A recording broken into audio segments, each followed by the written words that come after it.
Hi guys, welcome to the session. Mohit this side. So in the last session, we saw how we can set up a real-time dashboard using Raspberry Pi. So after the session, I got a couple of queries on Raspberry Pi, especially how to set up the Raspberry Pi. So in this session, we'll see how we can set a Raspberry Pi. So before starting, what is Raspberry Pi? So Raspberry Pi or simply Pi is a low-cost credit card size computer that can be plugged into a computer monitor, a TV, or any display using HDMI or micro HDMI cable. We can also attach a USB keyboard or mouse to it. It works best with Python.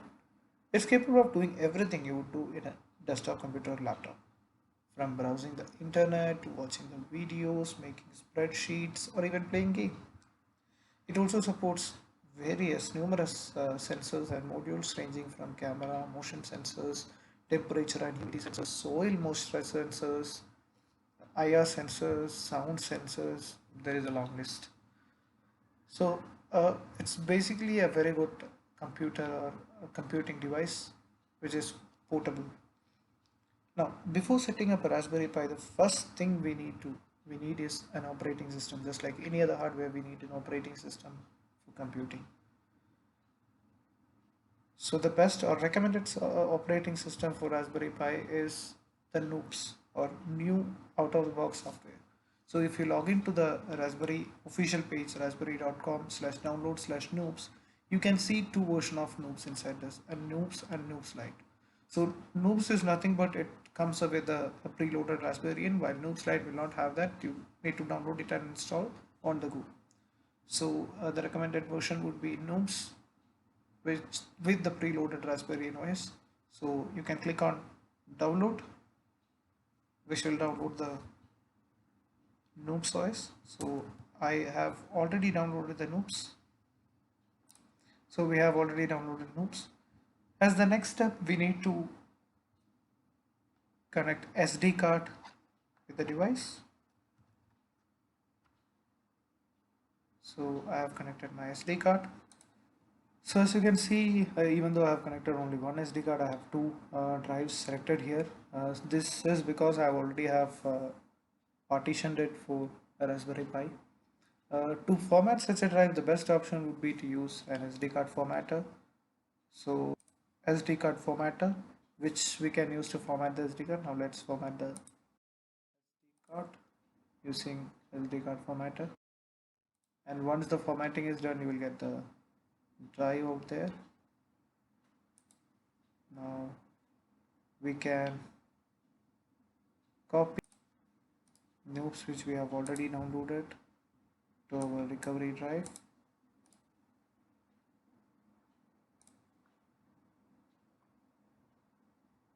So this should take some time. Let's wait.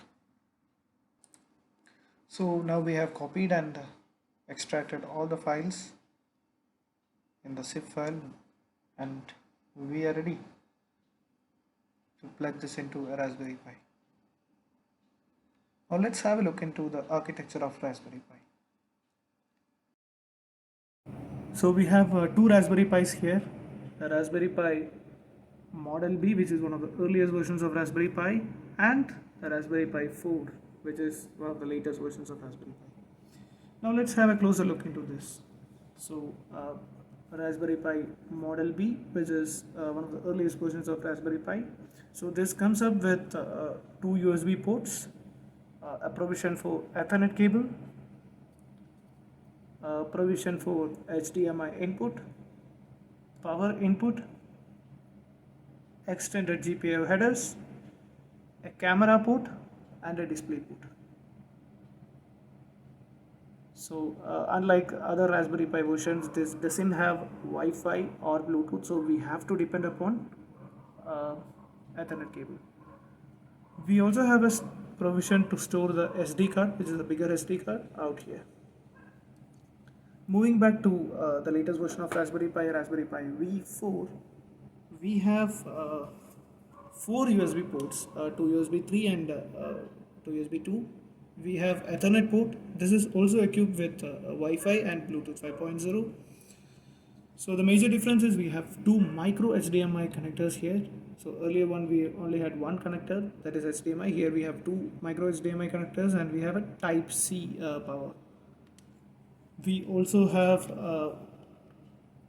40 pin of extended GPIO headers. We have 1.5 GHz 64-bit quad-core Cortex A72 processor. So I have installed heatsink above it. We have a display port. We have a camera port. We have a DDR4 4 GB SD RAM as well in this. Now let's install SD card into the previous version of Raspberry Pi. So we have already installed the Noobs OS inside this. We'll just plug this up.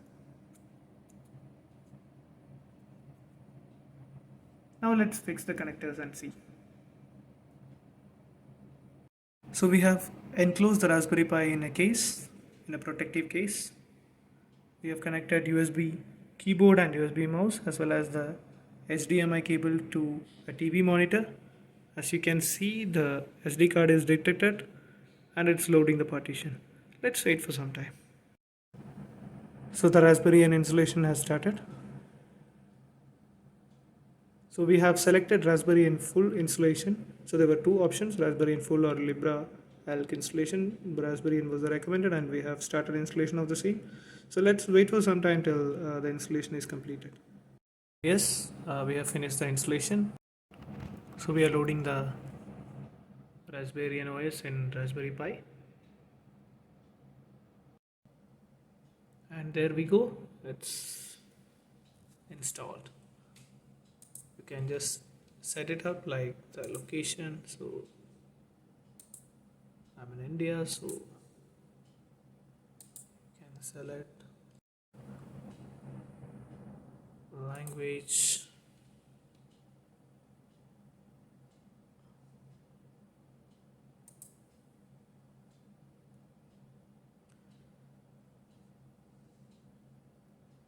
So the next option, we can set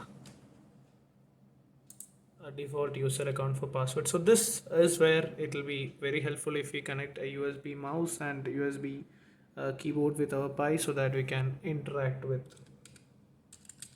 the Raspberry Pi easily. Another option would be to use PuTTY once we have connected to internet or any other remote mechanism. So let's click next. Some setup screen, we'll skip it.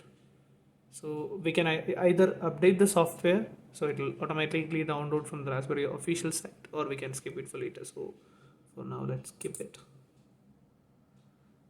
So that's it. Our Raspberry Pi is ready to go. We'll restart it later. And you can see our terminal here. The internet connection, as this doesn't have Wi-Fi, you need to relay on Ethernet cable. Let's try it out.